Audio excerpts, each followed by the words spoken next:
Thomas here and welcome back to another video. So today we're back here for another speed build, and today we're going to go ahead and create this Brindleton beach house. So if you'd like to go ahead and download this for yourself, it is up on the gallery now. My origin ID is RealThomasTV1, and there'll also be a link in the description to the online gallery if you want to go ahead and download the build that way. So like I said, this is a beach house, but I actually think it looks a little bit different from what you might think you'd expect to see for a beach house, if that makes sense. And like I said, it's actually in Brindleton Bay. It's just next to the sandy area in the Calivia Cove or whatever it's called, something like that.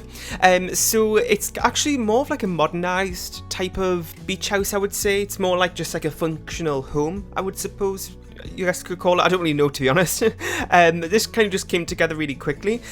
So this is on a 20 by 20 lot, which is actually pretty small, and the shape of this house, as you can see here, it looks actually kind of cramped on this type of lot here. Now I was going to cut this out, but this entire build, even this prior bit here where we're kind of just doing the shape of the house, which I delete, it still took me about 55 minutes to do the whole thing, so I kind of just wanted to leave this in so you can kind of see sometimes when things don't go right, and kind of just how I work around it. So you can see that there just isn't really anything to do on the exterior of the lot, because the lot really takes up the full space. Well, the house takes up the full space of the lot, that's what I was supposed to say. So I kind of just made it a little bit smaller, which meant that I had a little bit more room around the back. Now, I still didn't do a backyard area, which I was actually going to do. I actually just made the back porch bigger and just had like a really just big backyard porch sort of thing. So on there, there's like a barbecue with its own little, it's got like 2 counters on there. There's an outdoor seating table. There's also a hot tub as well. So there's a few things to do in the backyard porch, but it's not actually like on the grass, if that makes sense. And yeah, so other things about the build, it does actually have 2 bedrooms and 3 bathrooms. That seems like a lot of bathrooms actually, but compared to bedrooms, but when you think about it, it's only 1 more bathroom, so I suppose it doesn't really matter. But it's actually kind of good because it means that both of the bedrooms upstairs kind of have their own ensuite bathrooms, if that makes sense, so that kind of works out nicely. So in this home, there isn't actually a PC or like a study area. Now, I was kind of thinking, should I put one in or should I not? But I was kind of thinking that this is maybe going to be somewhere where your Sims go for like a vacation sort of thing. I don't actually think you can use this as a rental lot, but you can kind of, pretend, I suppose. So, I just kind of thought that maybe a PC or just a desk or a study area in general wouldn't be really that necessary. But there is plenty of space where you could kind of remove something to put, to replace it with a desk. So for example, in both of the bedrooms, I believe, there's actually their own seating spaces. So you can maybe just take out the couches in the bedrooms and put a desk in there instead. So there is, another option there. Now, the second bedroom is actually just a single room. It's not really decorated for like a kid or anything, but I would maybe say it's more of like a teenager's kind of style room. And since this is maybe somewhere that you're not going to be staying at that much, maybe, if you want to use it as a rental, like I was saying before, you have to kind of pretend, but if you want to kind of use it like that, where other families may go, I did, do the single room, but I kept it fairly neutral. So we're now on the interior. We haven't finished the exterior, and I don't know why I do this, but I never actually used to do this, but I'll kind of do all of the exterior first, like all the landscaping, like just everything about the exterior first, and then work on the interior. But what I actually did today is that I did most of the exterior, apart from that back porch area and the landscaping, and then I went ahead and did that last and did all the interior before it. So I don't really know why I do it, I just felt like doing it, so that's what I did. So I actually left pretty much most of the footage in, I would say. Now, like I said, it only took me 55 minutes, so I didn't really cut out that much. And it's actually the 25th of April that I'm doing this voiceover on.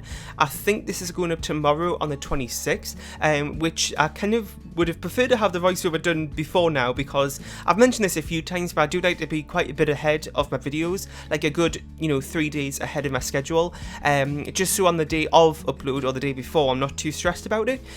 So Sunday's mansion build as well, it's not like a, well, it's actually 50 by 50, but there's kind of a lot of components to it.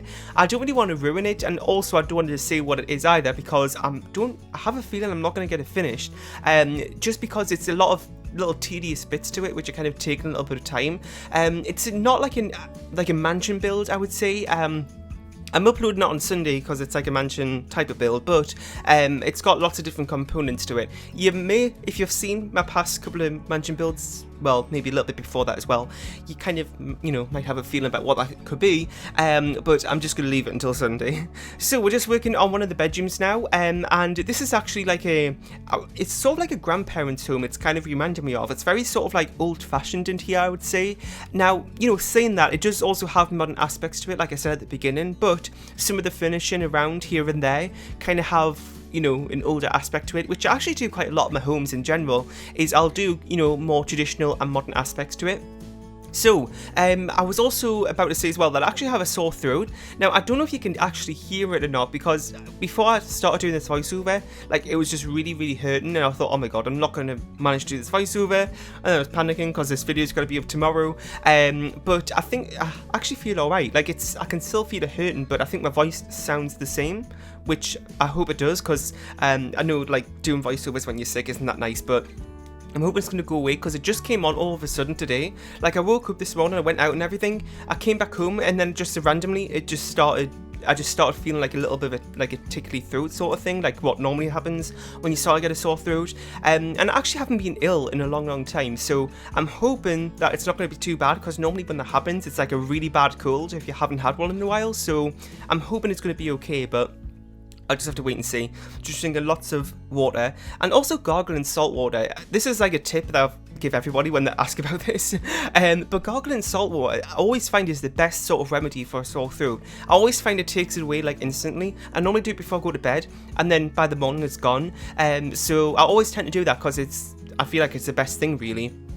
So we're just working back on the down floor, what? That didn't make sense, you know what I mean.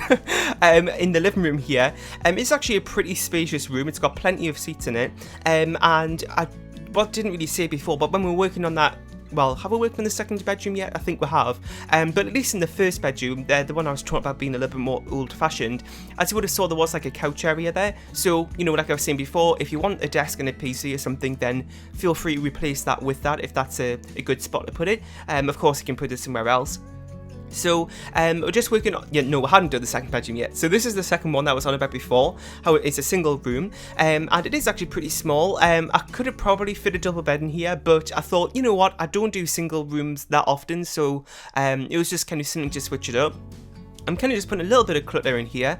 Over the last couple of days, for some reason, since I did that freelancer apartment build, where I did, like, you know, the white shelves and I put a bit of clutter on there, I've noticed I've been putting a little bit more clutter in my build. Nothing too crazy compared to some other people, which, you know, there's nothing wrong with clutter. I just personally don't do it in my builds. I just don't prefer that look.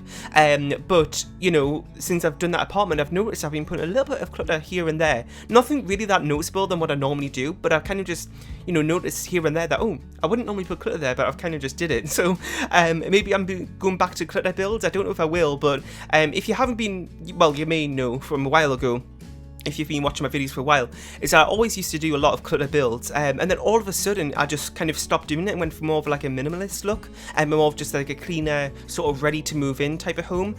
So, you know how I always say about kind of making it a lot more personalised, well, not personalised, so you can go ahead and personalise it, that's what I was supposed to say, and just kind of a more generic kind of home so it works for everyone. So I don't know why I started doing that, but I just kind of have.